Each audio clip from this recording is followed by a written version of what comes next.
Yo, Joburg! Yeah! Oh no, you're over there. Yeah! Woo! I can't Just believe it. as We bad. fucked it up again. Just as bad as last week, S-Jobs. Yeah. Well, hopefully without totaling any of your consoles, Chief. Yeah, they're all in working order today. Fantastic. We're back! The collaboration that everybody's talking about. It's G.I. Joburg and Talking Joe, backed by popular demand to talk about that beautiful catalogue from 1990 for the Benelux regions. Yes. Hello, gentlemen. How are we doing? I'm Very so well. good. It was the session that almost didn't happen. But Yeah. we're here now. So. We got builders in and they're disc cutting. Sung of my people. Which G.I. Joe figure comes with a big disc cutter? S-Jubs? Pop quiz. Ooh, Pathfinder, I'd have to say. Though, I don't know, Buzzer would probably take top honor. No!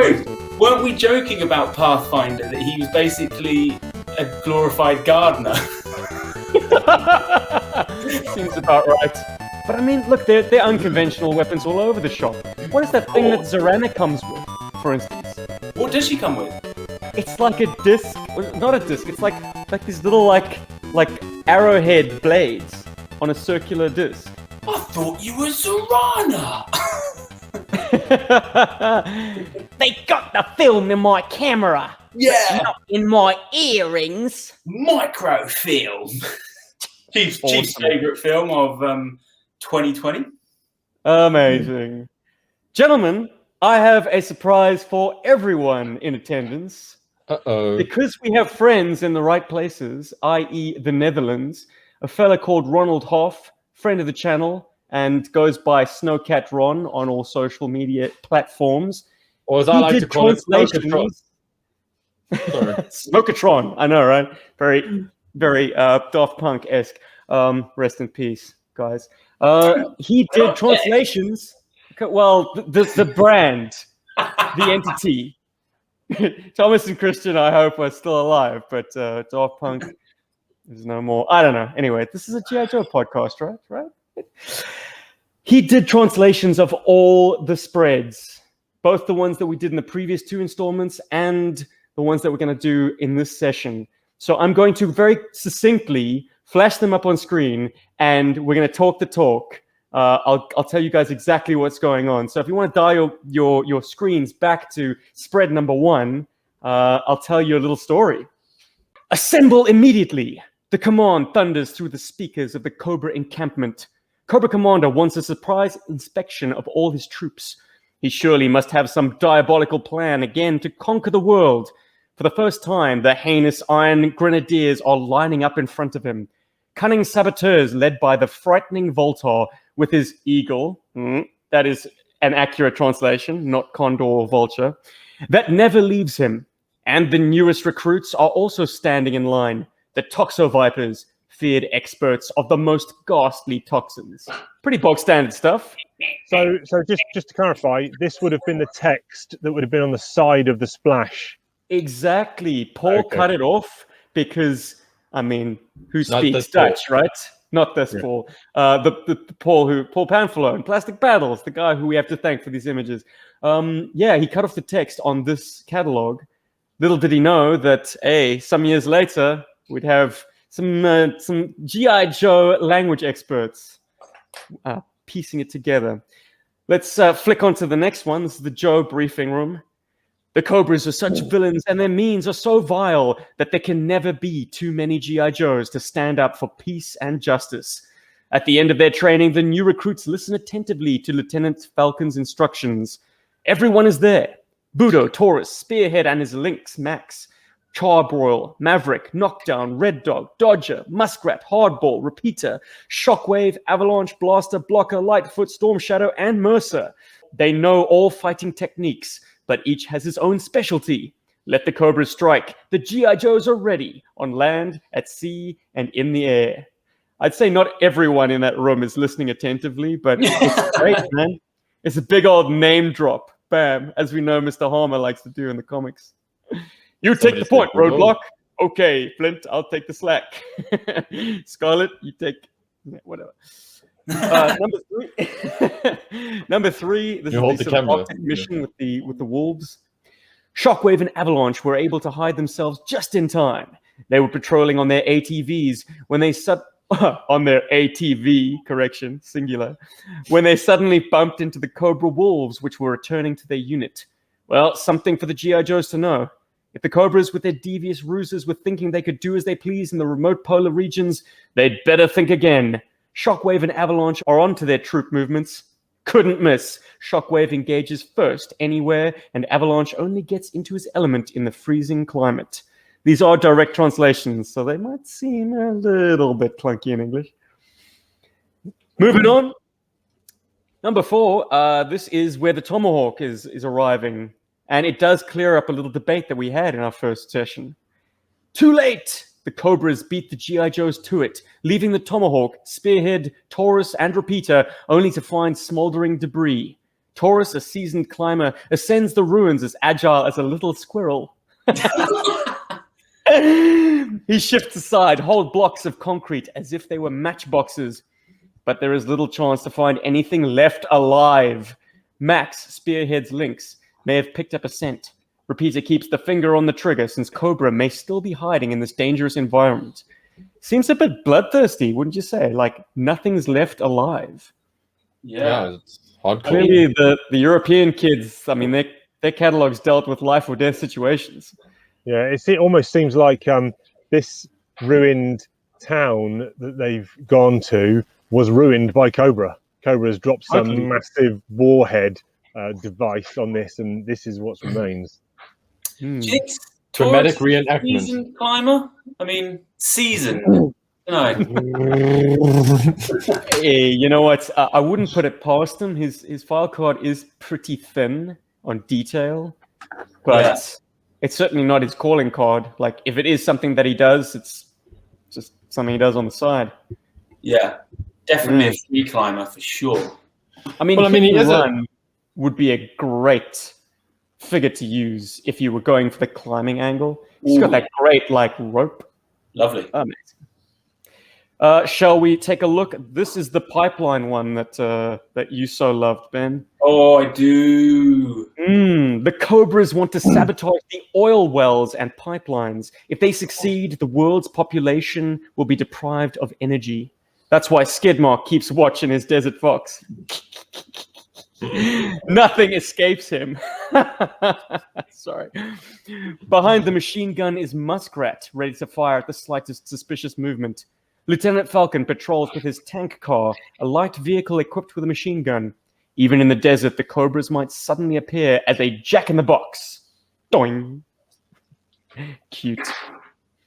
And then we've got the Warthog approaching this sort of Cobra Island with the rain coming down. Mysterious signals are coming from the swamp island. It must be a dirty Cobra maneuver. Repeater, Muskrat, and Dodger listen to what their heart tells them. They will take care of it. They jump into the Warthog, the amphibious vehicle of Sergeant Slaughter. Getting to shore is difficult because of the strong current, but fortunately Sergeant Slaughter can count on Dodger, an experienced mate. Repeater keeps his personal machine gun at the ready, and Muskrat feels delighted again when on the swampy terrain. Caution is needed, however, because Raptor has seen them come ashore. What I'm going to say about this copy is it shows a lot of attention to detail. Like, they crafted stories around these pictures. Yeah. It seems a lot more text than the standard cross-sell, which is like, Warthog, amphibious vehicle, comes with Sergeant Slaughter figure. Yeah, exactly. Other figures not sold, sold separately.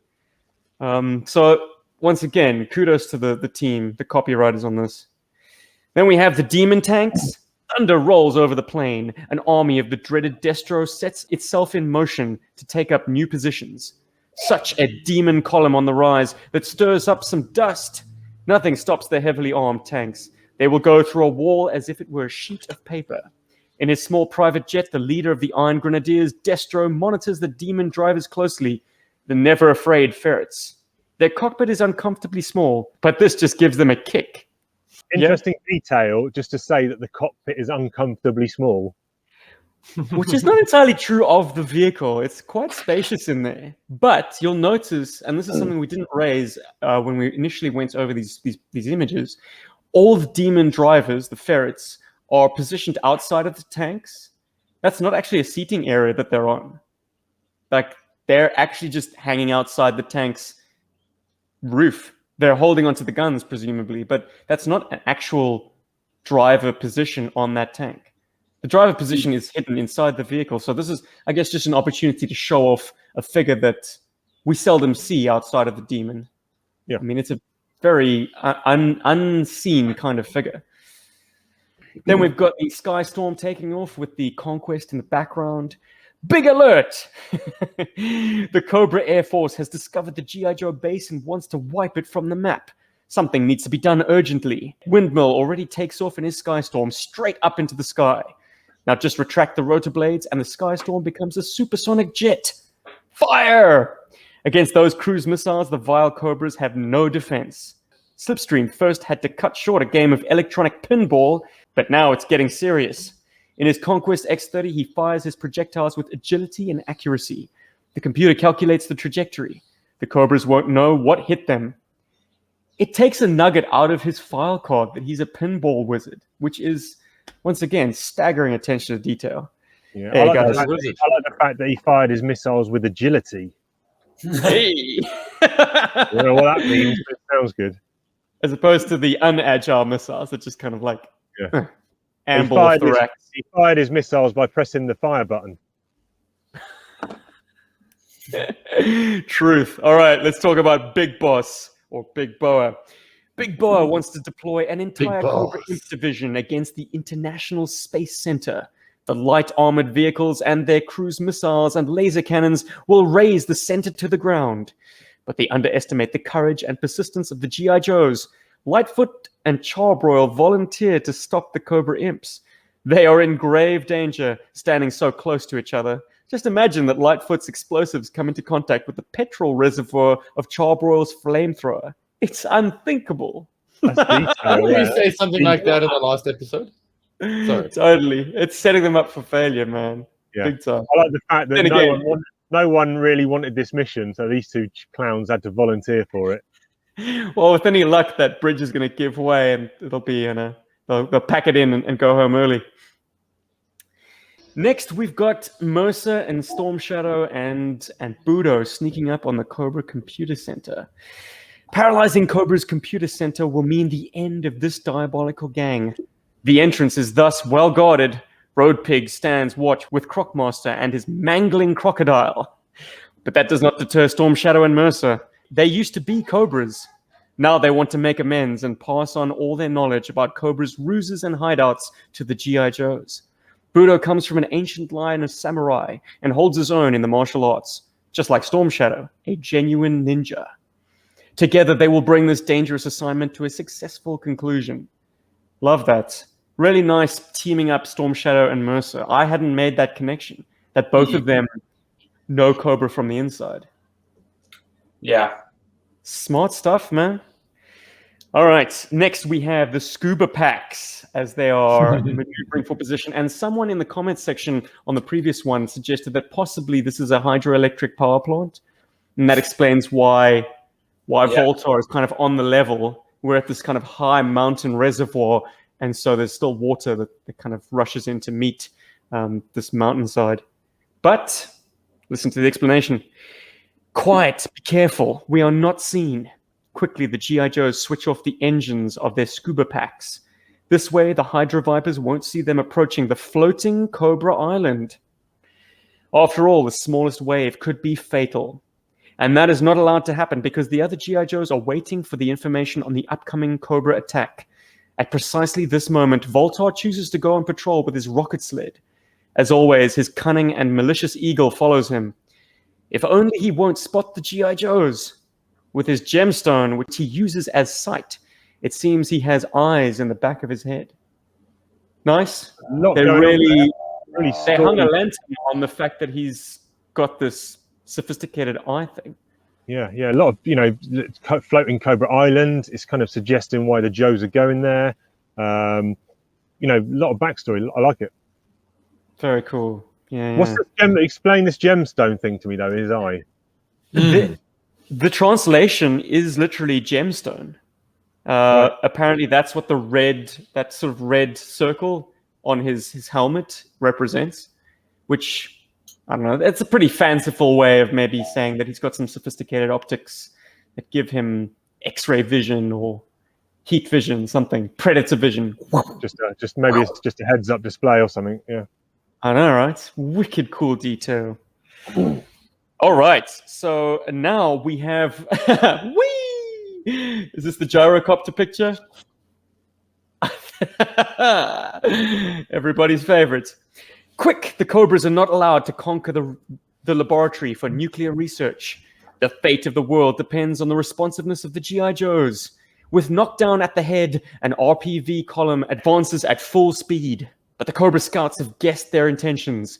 They have sent in a division of Astro Vipers, each equipped with a gyrocopter. Tough guys, but not for the RPVs. They have radar and missiles, not to mention the thoroughbred sharpshooter known as Knockdown. Kind of makes it a little bit cooler. Kind of. Lately, the Cobras have been suspiciously active. Acts of sabotage and troop movements quickly succeeded each other. Soon a broad offensive is expected. That's why it's imperative to take a quick look at their headquarters, right up Ghost Rider's alley. Maverick goes through the assignment with him in detail. Maverick is perfectly capable of piloting the Phantom X-19 himself because he knows all the test models like the back of his hand. But his duty as pilot trainer forces him to stay grounded. At the control stick of the Conquest X-30, Slipstream is waiting for instructions as well. Nice. So I guess Maverick is not going to be the backseat man on that mission. Very cool that they made light of the fact that he is a experimental aircraft pilot. That's detail, man. Is his background also that he's a trainer?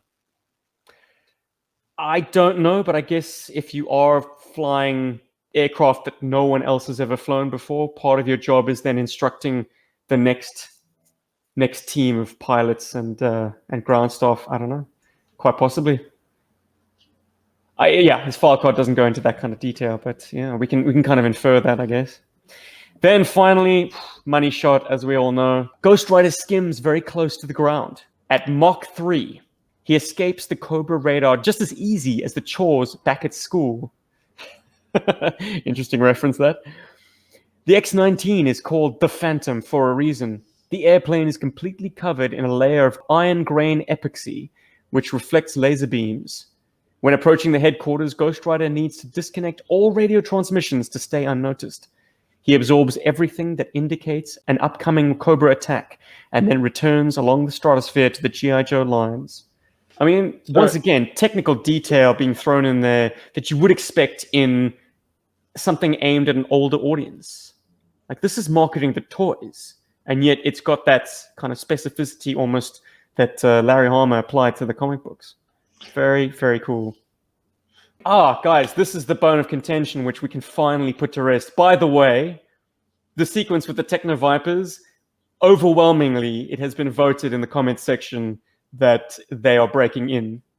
So, yeah, I doff my hat to you, good sirs, for outmaneuvering me on that one. I thought it was like a scorched earth tactic that they were withdrawing and G.I. Joe was on the advance. But yes, indeed, the copy confirms that it is a Cobra break-in. Why they would use Techno Vipers is beyond me, but whatever. They needed to sell that purple toy. Oh dear! The Cobras have penetrated the G.I. Joe base. Some cunning Techno Vipers are skillfully sabotaging the entire electronic control installation. Luckily, Hardball and Red Dog heard suspicious sounds. They double-timed it there to take out the saboteurs before too much damage is done. Together, they will take care of this bit of business. Hardball simply knows how to hit the mark, as if he has a radar in his head. And Red Dog loses no time with asking questions. He simply heads straight for the target. Like you say, Chief, double tap to the head. In this area, Cobra's control ends. They have never succeeded in penetrating here. That's why the zone is under close surveillance. The Mean Dog is at its post. It is a very special vehicle that houses 3 heavily armed units. Under wildcard supervision, the Guard operates in a precise manner. Just as well, because the Cobras need just one inattentive moment. So the Mean Dog that is relieved of the Guard stays until the next Mean Dog is completely in position. Smart way of using that break apart feature. It's like, yeah, you need to relieve your preceding unit. Though why they can't just leave the same vehicle in place, I'll never know. Like, is it running low on ammunition? You know, can't they just like relieve the manpower? Anyway, where once stood a fresh green forest, the branches are now black. The leaves are charred. The toxo-vipers poured a sticky, poisonous mixture of their own design onto it. They feel protected by their armor, which is resistant to acid. This way, they try to keep the G.I. Joes at a distance. But they can't win against the Swamp Masher. With its special wheel system, it takes on every obstacle without slipping. Blocker drives like a true champion, aided by Blaster, the man who knows everything about hovercrafts and is simply used to slippery surfaces. That one's grown on it, actually. Oh, really? Masters of the Universe. Who's the driver? Blocker. Yeah, they put Blocker in it. And I mean, he is a driver by specialty. And I like the fact that they said, you know, he's a champion driver. So, you know, I'm imagining a backstory of him being like a famous F1 racing driver or a rally driver or something as part of his backstory. The footnotes that I've been given, which offer a little bit of extra information, say that his Dutch code name, Courier, focuses on his specialty as a driver, since the word courier is used for race car drivers. That's why he's referred to as a championship driver. Good. Lovely bits of additional detail, gents. But I've spoken enough. Shall we take a look at the next spread and see what we have to say about that?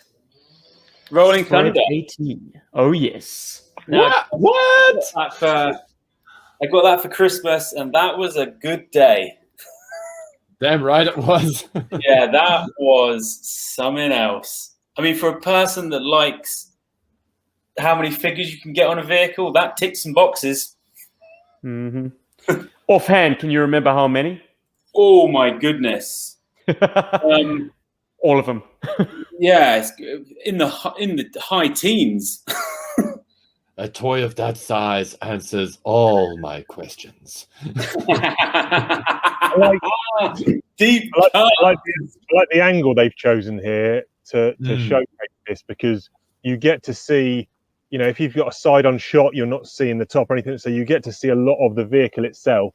And I also like the way that they've got it kind of coming out of those doors. So, you know, there's only a slight back piece of it missing, but that just kind of almost adds to the intrigue of the vehicle as well. You know, there's much going on in this vehicle, and I like the fact that there's a couple of guys here just manhandling one of these missiles. They ain't got some crane or anything. They just, these two guys can grab this. Whoop! We dropped it. Watch out. Yeah, you were going to love this, because this is what we were all about. It's just hauling gear, just shifting boxes. This is exactly what our setups used to be. We're like, yeah, let's just have a load of people like lifting stuff, doing jobs. Is that who's the driver? Is it? I always get confused between Rumbler and Armadillo. Armadillo is the driver, and he's probably the world's, he's low-end figure. There's nothing going on with him. I like the fact Chief, that you'd be right in confusing the two. Did you know that in the comic book that is precisely what happened? Right. Yeah. Whoa. They chose to run with the name Rumbler, and the clearest explanation I can think of is that the Armadillo was already a tank inside G.I. Joe mythology. So maybe it was missed by all the kind of the designers, all the people at Hasbro, but when it came to the comic books, someone said, hang on, we got a character who's the same name as a tank. Let's just give him another name. So Rumbler was what they settled on. I'm calling him Rumbler. So That's I like Who's the the fact that dude? he's hanging out the canopy there, just kind of giving advice to Storm Shadow. Yeah, he's definitely giving some orders. Who's the dude in the deep background with the tiger stripes down the side? Oh, that's probably Lightfoot, I think. Right. Without his helmet. Yeah. Oh, yeah. There is actually a blurb for this image. So if you can stand to hear me one more time, a couple more times. A radio call sounds in the G.I. Joe's headquarters. The front lines request reinforcements. Consider it done. Everything is at the ready immediately, because Armadillo, the Rolling Thunder driver, quickly brings about 15 armed and geared up G.I. Joes aboard his gigantic armored vehicle. A veritable base on wheels with 8 whopping tires. On all sides, gunner stations can swivel towards the target. Cruise missiles, grenades, a laser cannon, and a radar installation. Everything is on board. The Cobra that can take down the Rolling Thunder has yet to be invented. That's cool. Can we get a sneak peek? What's inside that little office there? Is there some people? Yeah. in there? There's some in there. Can anyone recognize this set? I get the feeling we've seen it before. Oh, is this the Conquest and the Phantom? Yeah, given I a was gonna different say angle. that. And different yeah. backdrop, obviously. But I don't know, Ben. The Office, that is intriguing me as well. There's some pen pusher in there just signing checks. No, the pen pusher in there has put the call out to Muskrat and Shockwave. Get your ass in this office right now because they are hot-footing it. Look, they're moving with purpose. Those two. That's a This good scene. Yeah, Mhm. I really dig this. This is a wallpaper. This is a computer wallpaper or a poster. Actually, do you think the road markings a little bit chunky, bit babyish, or would they be that big for the vehicles of the size that would be using the hangar? I like to If think this- of it not as road markings, but just as a segregation line. So no personnel or nothing past this line kind of thing. Yeah, I like that. That is, As a warning indication or something rather than road markings. yeah, it makes it look like they're on a road. But you know, Just- lovely. Yeah, I like the Guys, narrative every time I element see that this- Steve mentioned. Yeah. Every time I see this image, something new speaks to me. Sorry I cut you off there, Paul, but I just noticed that Oh, someone's furious. burning. Yeah. Courier. Hooning down this road. But there is a wet down happening on the tarmac. Check just below the office. Oh yeah, the reflection in the.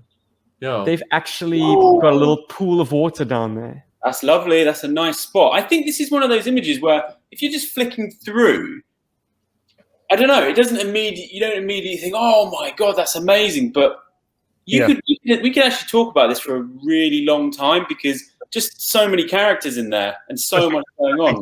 It because I think when we finished the last recording, I actually went ahead and just looked at this one for like 10 seconds. I looked at it and I was like, this looks pretty bland, and I couldn't be bothered to assess it. But now, having talked to you guys and looking at everything that's going on, real grower this one. Yeah, it is a grower. Something I actually don't really like about the Rolling Thunder is I never really liked the circular missile. the turntable of death. Yeah, because if it shoots backwards, that turret is getting back up. Yeah, it's a very busy vehicle anyway. It's like you don't need that, really. I tell you what they could have done. It's going to add cost, and they weren't ever going to do it. But it would have been nice if maybe that was on a column or a pillar that came up in the air, and then could shoot above the turret behind it. Yeah. Sprinkler of death. Diabolical Catherine wheel. We could talk about the Rolling Thunder for days, and we're going to get our chance because guess what? The next spread also deals with it. But before we head there, can anyone see another vehicle making a surprise cameo in this spread? You bastard. I assume that little vehicle that's driving up the ramp is part of the Rolling Thunder. Yeah. Yeah, I'm not counting that. What are you talking about, S-Chubs? Check. Is it one of these little ATV things or something? No, it is a proper G.I. Joe vehicle. Check to the left of frame. Oh my word! Wow. What is behind those grates? Is it a Mean Mauler? Dog. Mean Dog. Desert Fox? No. Desert Fox? Yeah. Yes. Oh, it's going to be something from Yeah. this catalog, isn't it? Yeah. Right. Okay. Yeah, it's in there. I mean, that's just gorgeous. It's so obscured.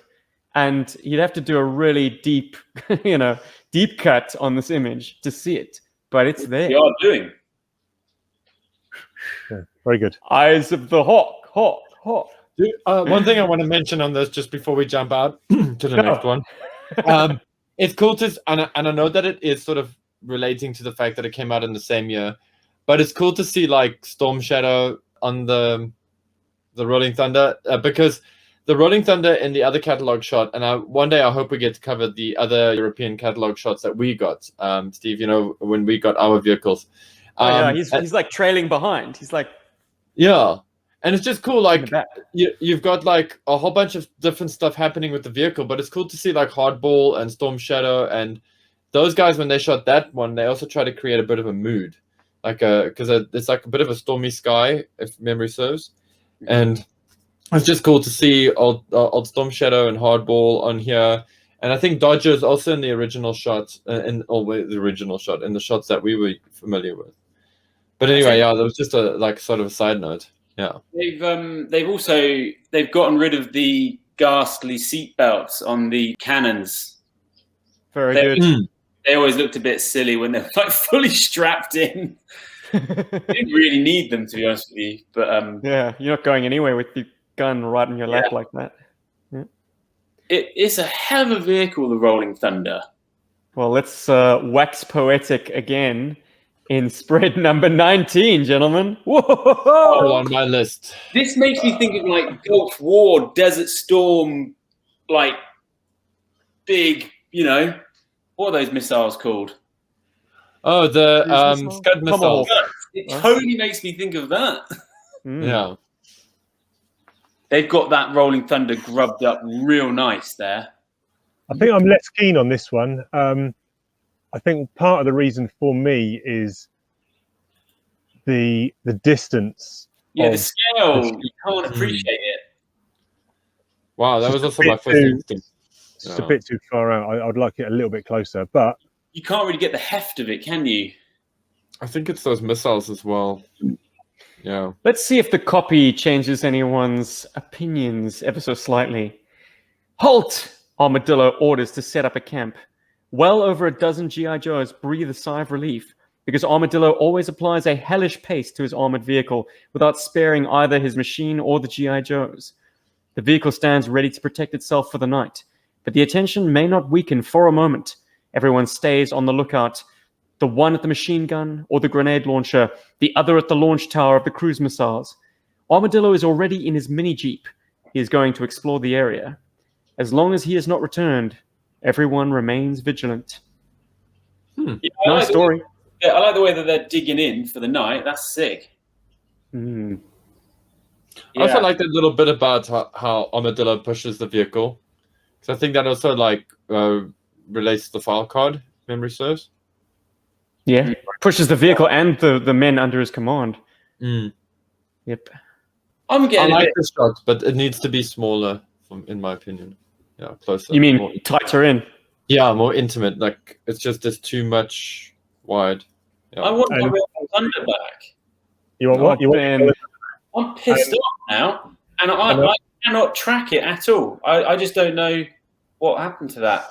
What? But you wouldn't buy another one because I know your kind of feelings are you want your original one. Buying a replacement one that someone else's doesn't have the same feeling. Yeah, that would make a good documentary. Track down my Rolling Thunder. It wouldn't have a happy ending. Yeah, I think the broad expanse and the colour of the sand being sand coloured, you kind of lose some of the characters.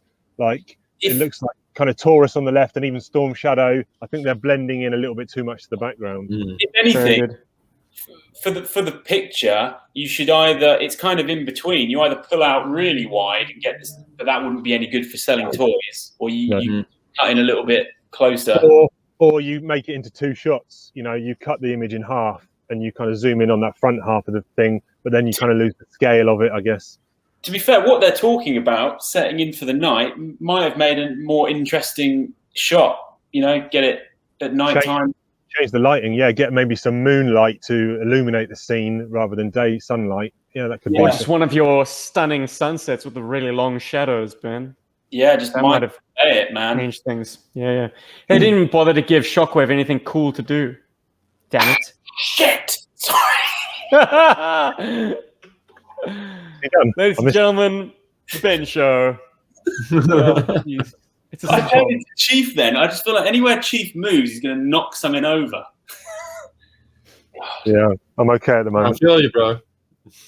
Let's move on, gentlemen. Shirts that say "Natural Born Spiller." You could shift those, Chief. All right, boys. I'm spill free for a week. Anyway, let's look at this one. My name is Chief. I've been spill free. That's a good shirt. Okay, Paul, I'm watching you very, very closely. Ooh. Yes, yes. This is No, that's so cool. Tiger Force is everything to me.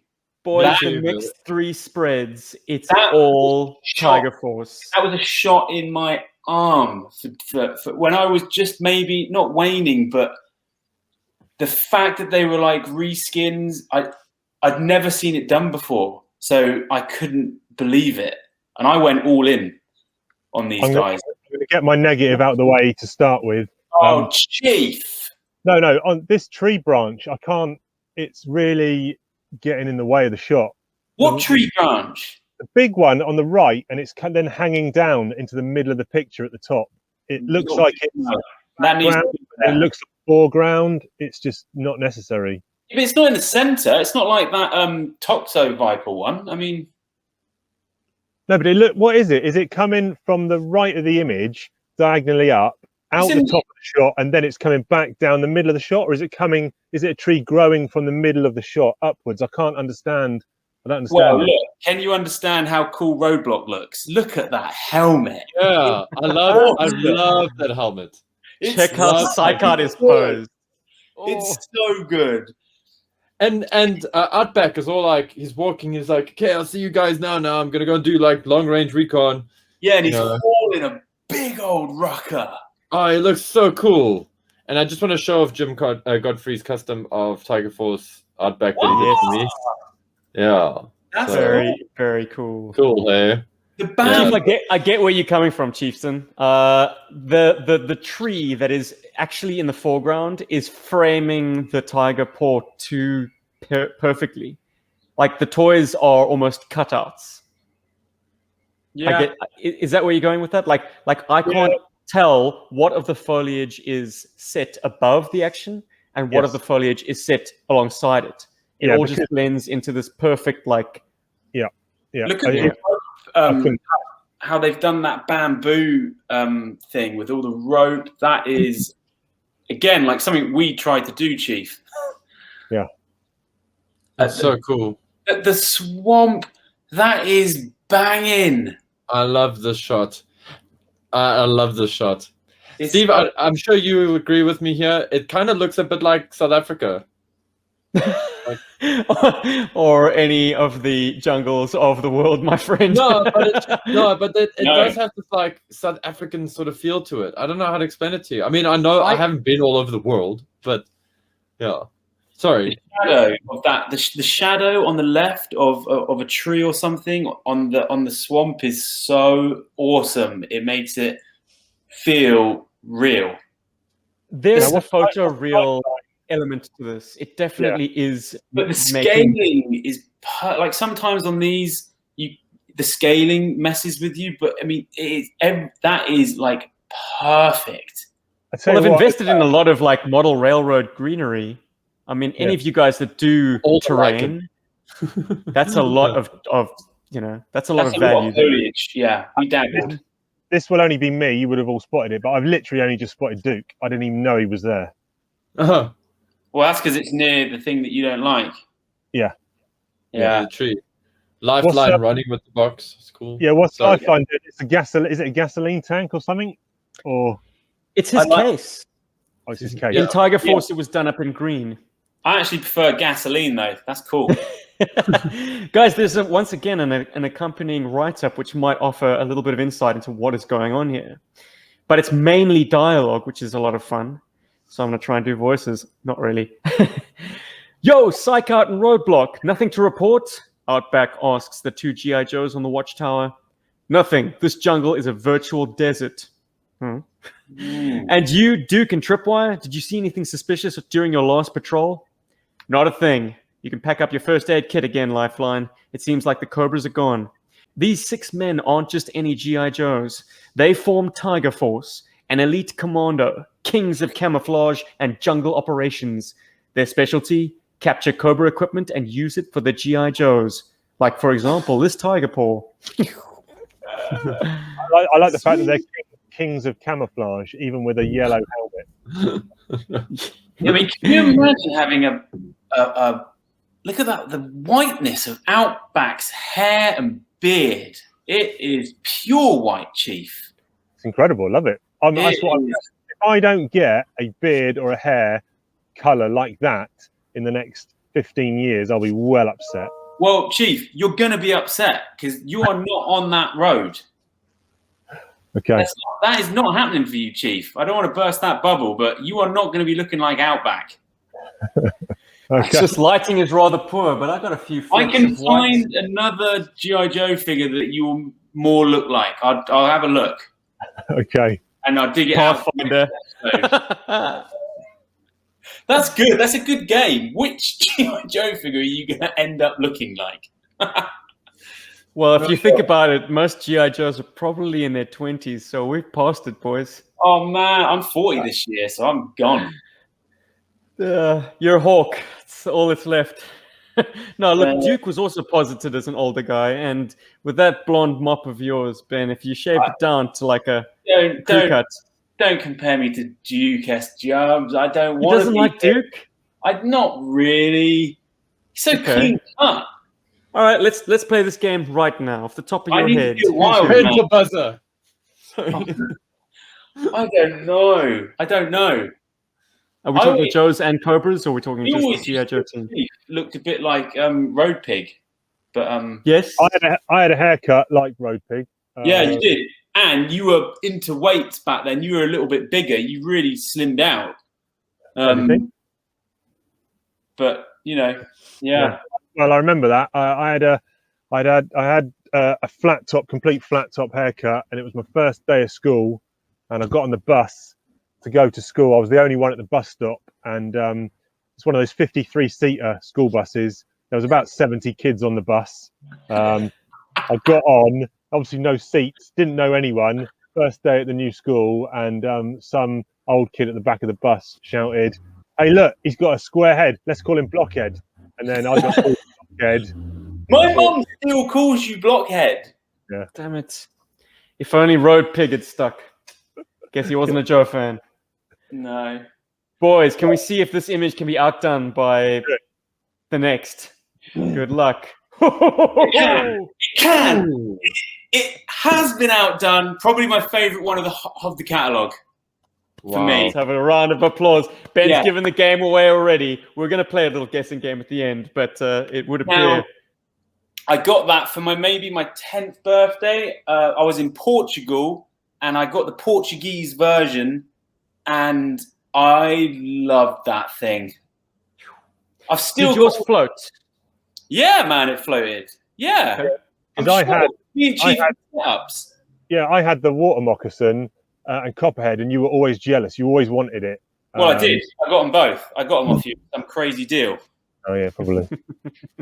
And then obviously you got this one, but this is framed so well. Oh man! Kind of canopy. The canopy is closing in, and the lighting is getting darker, and it feels very claustrophobic. And where the swamp darkens off into the background, the ripples in the water, the wet bark.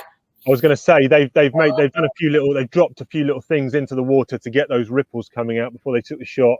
Bet your ass they have. This kind of plant in the foreground is kind of glistening and wet. It almost feels like there's been some kind of jungle shower has just passed over. It's just really. The green as you're going up the image above the canopy where it's obviously like really sunny. It's just so cool. My resident Tiger Force Fundi, Paul Lobsher. What say you, brother? Dude, I love this shot. Like everything that like Ben and Chief have said right now is I mean, I'm just gonna be repeating what they said, but love it. It's shot like it's actually shots like this that made me fall in love with Tiger Force, because we only saw it through the catalogs, and the catalog also had like, you know, a lot of, they try to put in some jungle stuff and whatever's, and it's just, for some reason, it just works for me, and it's stuck with me, and it's just, and this is amazing. This is probably like one of the best Tiger Force shots I've seen in the catalogs, and Outback deserves to be there in the Tiger Shark. So yeah. I'll tell you one other thing, and you can tell me, because I can't remember. Have they done anything to this, or is this just how it sits in the water? But the fact that the front is raised up a little bit and the back is down. It gives it a sense of very slow kind of movement, as if, you know, that propeller at the back has started up and now it's started to move ever so slowly forwards. Yeah. But is that how it sits in the water naturally, with the back down a little bit? I'm not sure, but I like what you're saying. It's idling, isn't it? You can almost hear the noise it would be making, just ticking over, and they're almost just, you know, just being pushed down that. They've gone to silent. They've spotted something. They've gone to silent mode. You know, turn the engine off almost, and now the engine's off, but they've still got a tiny bit of forward perpetual motion going on as they're coming. They've spotted something. But S-Jubs, give me the blurb on this one, will you? Yeah, but just the way it sits in the water is actually a lot flatter than that. So they've deliberately styled it to be back heavy. Yeah, now, which is a lovely motion touch. And another thing I like is the fact that they haven't just pointed everything straight forward, so that the gun turret is to the side. But I love the fact that it's so simple. Lifeline, you get a lot of shots where the character's head are just always facing forward, but you've got his body here, but his head is obviously looking to the side. Just tiny little things that give the posing of the characters so much character.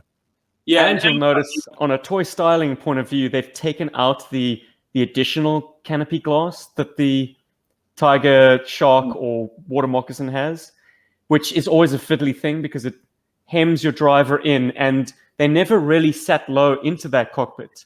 No. So that thing, they always like have the sort of the flat section up against their temples, which is terrible. So they decided to fly that and just give him a roll bar, which is actually a better option, to be honest. Especially if you want to have Outback leaning out like that. That they've been restrained as well, because in this catalogue, apart from some of the vehicle shots, there's just two Joes here. And I'm glad that I'm not looking over to the deep right at maybe some Cobras lurking around, or it just doesn't need that. And it doesn't need another Joe on the side peg. It's just, it's great. Yeah. And look at the color of the water. I mean, you know, that's a big element, because that's taking up a lot of the space of the image, foreground and background. That could have been easy just to make it, you know, kind of a clearish water, bluish liquid, but they've made a clear choice of the color of the water here, and it's really nice. Yeah, this set must be enormous. Yeah. Yeah, the palette of it all is just like you say, S-Jubs. How big did they make this? They've obviously cropped in here, but how wide and deep does this set go? All the reflections don't betray any studio lights. There's nothing, like everything within this frame is perfectly scaled and perfectly believable as this micro world. It's phenomenal. Okay. How do they not want to reuse it as well? Like, can you imagine get rid of that and just have a patrol, you know, wading, guns above? Yeah. Just, I mean, oof. And also, you know, they're lucky that toy has just got such a striking look. Pops, but you could put the water moccasin in that frame, and it would look fantastic as well with those colours. Yeah, no, I disagree slightly. I don't think it would look as good. I think the colours of that this vehicle do make the image, but yeah, let's hear about it, S-Jubs. Yeah, Chief, if you want to get the blurb, boys, it goes as follows. What a disaster! The Cobras are preparing to poison the largest natural reserve on the planet. Not to fear, Tiger Force is here. Outback and Lifeline pilot the Tiger Shark with the pedal to the metal through the high grass around the lake. For the reserve, it's a matter of life or death. Outback's experience with survival techniques come in handy with this assignment, just like Lifeline's medical knowledge. But first and foremost, there are two super-trained fighters. If they arrive in time, the Cobras won't have a ghost of a chance to execute their nefarious plans, and I think that blurb is entirely unnecessary, wouldn't you say?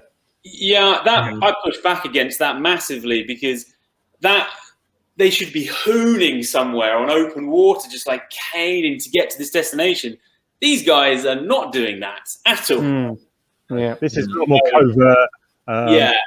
Unless they were hooning across, you know, some open rivers in the jungle, and now they've come, you know, it's narrowed down to this more kind of swampy pond of water. But the blue doesn't really match what we're seeing, but that's fine. Yeah, you know, we've invented our own story for this image anyway, so that's cool. Yeah, that's a highlight. Moving on. Yeah. Yes, indeedy. Spread number 20. Last one. Dude. Sorry. I love this one as well. Dude. Wow. That is great. Oh, What man. a cool sense of scale. Yeah. I had that. Wow. Yeah, I love my tiger fly. Yeah. Got that in Fordingbridge, Chief. Somebody Yeah. went through a lot of effort to make sure I had one. So And what did you say this about guy. S-Jubs in the UK? That was Wild Bill. Well, turns out I think I stand corrected because the file card did read Wild Bill. Right. They didn't change the file cards, but the action figure that was used was a recolored, redecoed Recondo. Recondo. Right, okay. Yeah. But in the UK, I think the confusion stemmed from the fact that I guess they were going to go with Wild Bill, but maybe the Wild Bill molds were broken or overused or being phased out. So they had to do a quick flip. I could actually lose Duke there or have it just look different. Why is he... It's kind of like the rope is round the... Why is it not in the middle? Good question. Why does it come over the skid, you mean? Yeah. Also, do you think... I know it's probably not how the lighting... The shadow of it would be out of shot, but maybe like a tiny little shadow on the deck would have helped. But, either way, it's great.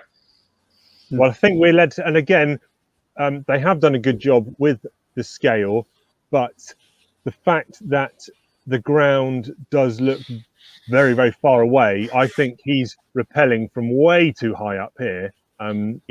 This to me looks like hundreds of feet. This looks like hundreds of feet above the ground. The background actually could be slightly more blurred, to be honest with you. But, I mean, it's still great.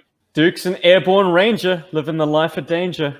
And I guess to answer the first question, Ben, they put the line over the helicopter skid to cheat Duke out towards you. Yeah. Because if he was dangling directly beneath the helicopter, we probably wouldn't have as clear a shot on him. Yeah. But it also missed the scale. Simple as that. It would Because, mess I mean, that tiger fly is not that high. So Yeah.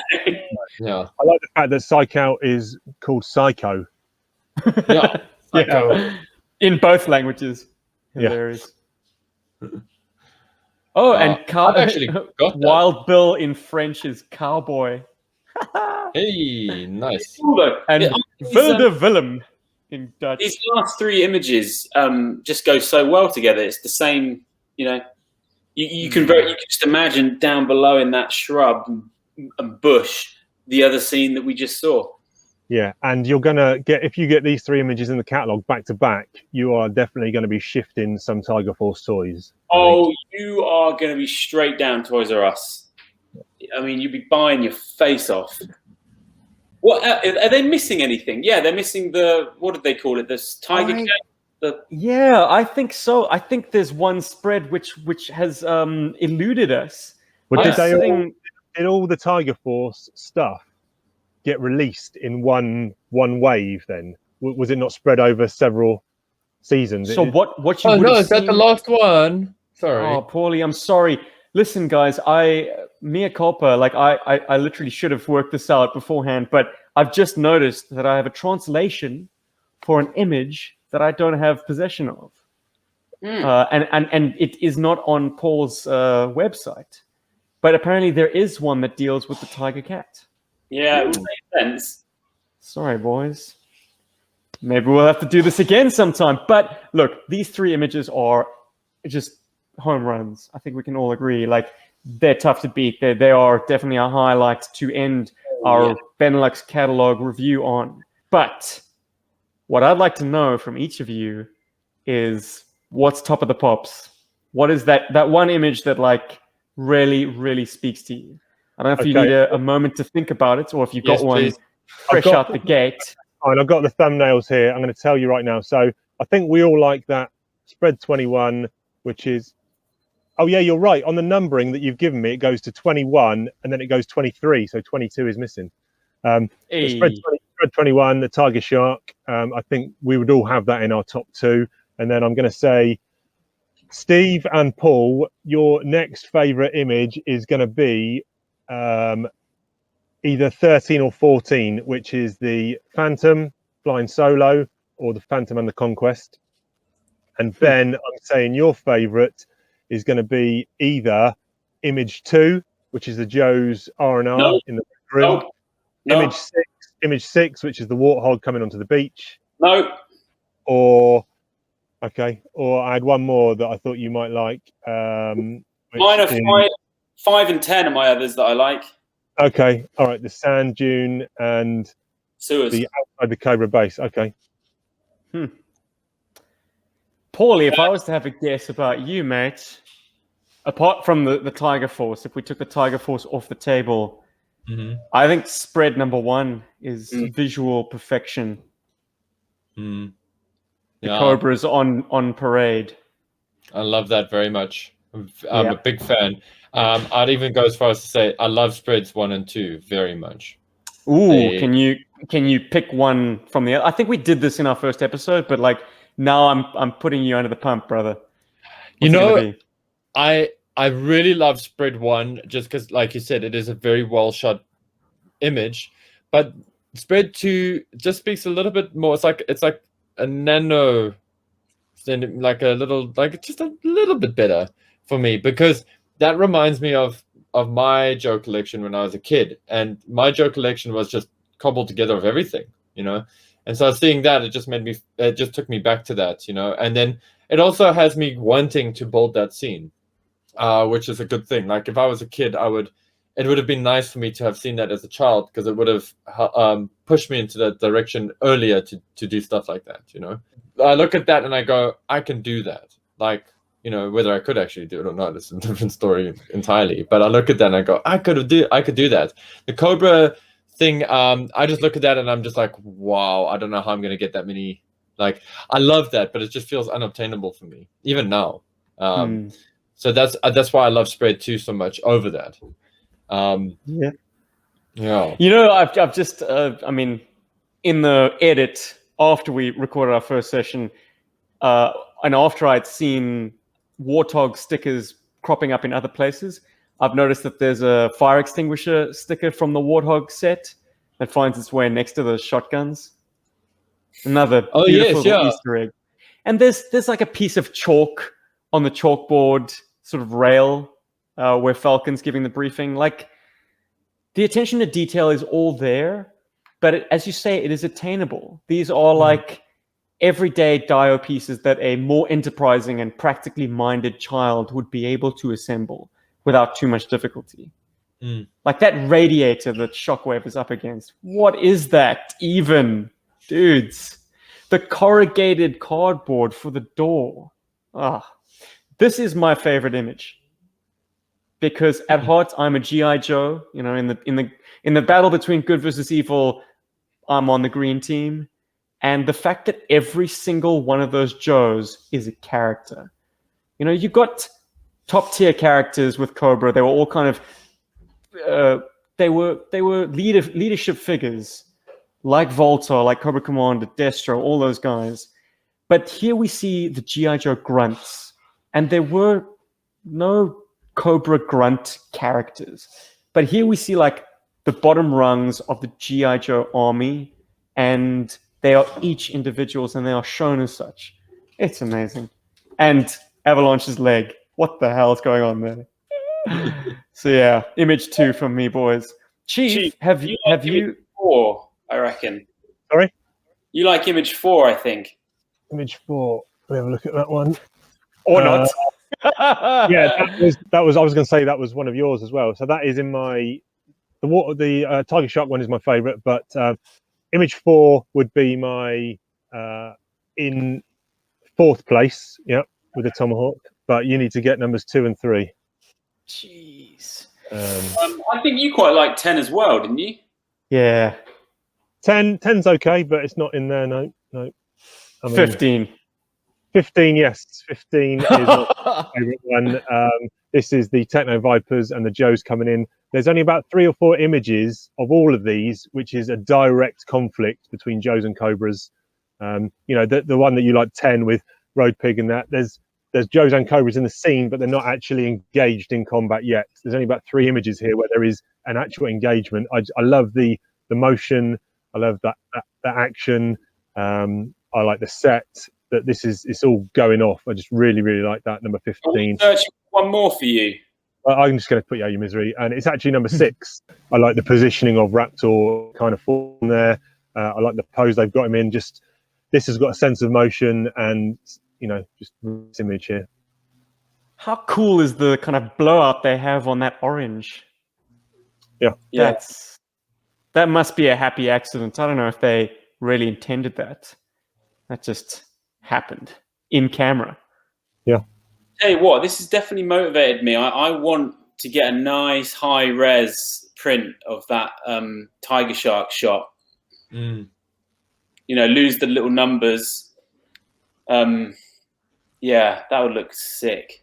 Well, I know the guy you can talk to. Yeah, it's definitely a special catalog, man. It's really cool.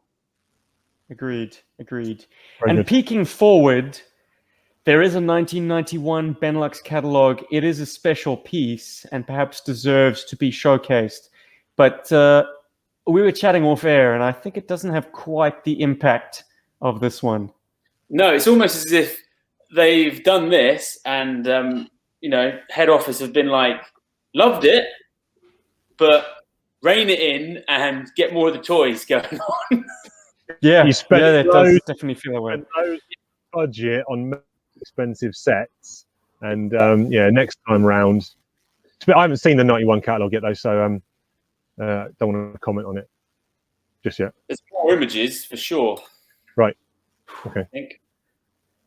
I think there's slightly fewer, but yeah, I mean, you be the judge of it. I think, yeah, it does read as more of a toy catalog. Yes. In the vein of what we've had before, and not something altogether special, which is what just 1991 was. It's a bit like the movie sequel. It's the numbers are bigger, aren't they, in the frame in terms of the amount of figs. That's what I noticed. I was like, whoa, okay. Yeah. Boys, this has been a very, very pleasant experience for myself personally, but I know that it's found its audience as well. So thank you, viewers, for watching these 4 crazy talking heads talking about some of the most awesome G.I. Joe photography known to man and woman and child. And humans. Yeah. Thanks for joining us, guys. Thanks for joining the madness. Just before you go, just to go on the record, I'd be up for doing just a one-off on the next catalog. I'm sure everyone watching this is celebrating right now. There's a slow clap going out. Yeah. We'll just do it in one hit, you know? For sure. Yeah. Let's go for it. I'd also like, it'd be cool to like pull out random catalogs in the future as well, like American ones as well. Terra in the Tundra, that kind of stuff. Yeah, or even like even the thing that I had at the beginning, you know. Yes, that, and I've got one of those as well, which is cool. I got one with a bumper, I believe. So, yeah, you've got a few of those, Chief, haven't you? Yeah, we had a brief on when we did the toy box YouTube, but we didn't go too much in depth, and I don't think, you know, I was just holding them up. I didn't scan any of the images in to put up. So yeah, there's definitely plenty of source material there. Yeah. I just feel like I wish I had all my toys still. Oh, Ben. Oh, Ben. you And that silly man, that friend of yours, that guy, he stole off a whole bunch of them. It's always the vehicles that go, isn't it, though? Because it's like whoever's doing your loft, like, well, I can put all these figures in a nice little box, but what's this massive rolling thunder thing? Straight to the tip. I hope that didn't happen. Well, I think I went backpacking, and you know, houses were being moved, and breaks the heart. Let's give Rolling Thunder to little Johnny down the street. Lucky little Johnny. Track him down. I had so many vehicles, guys. Jeez. Yeah, I had a lot. There you go. Anyway, Well, I mean, it's a blessing and a curse. Through the miracle of the interwebs, you can reclaim pieces of your childhood. But as Chief would argue, is it a piece of your childhood if it's not the one that you had? I'm all the way down under, but this is my childhood shockwave, and he followed me into my exile. that's good. Yeah, Suppose you mentioned that because this Storm Shadow, backpack's still intact.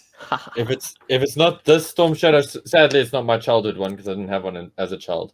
But I keep these two Storm Shadows. I take either one of them with me if I go somewhere on a trip. It's always like on my back, in my backpack, and it could be something stupid like going to the mall, and I got a backpack on, and I've got Storm Shadow with me always. One of them, too. Just random. So I feel you. Chief just sells them.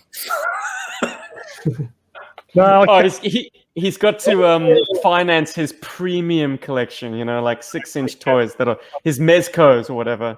I kept a lot of the original ones that still have nostalgic feels for me. So let me give you another. Actually, I've got them. I've got them here. I'm here in a Converse box. Ah, a Converse box.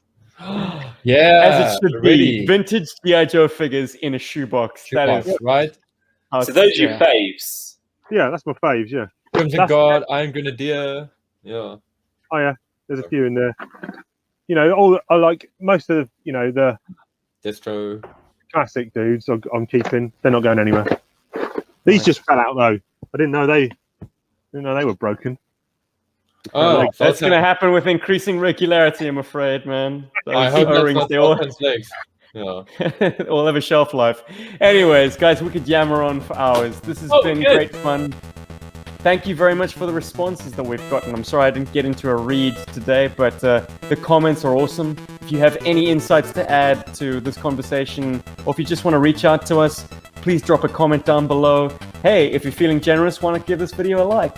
Well, it helps, I think, in ways that I don't understand. But subscribe for Hordak. And without further ado, with that said and done, we've been G.I. Joburg. And we're all out of Joburg. Yeah, no, Chief, you're supposed to back me up. Isn't that how we used to do it? Yeah. All right, yo Joburg, everybody. So long, guys. Joburg, keep it real.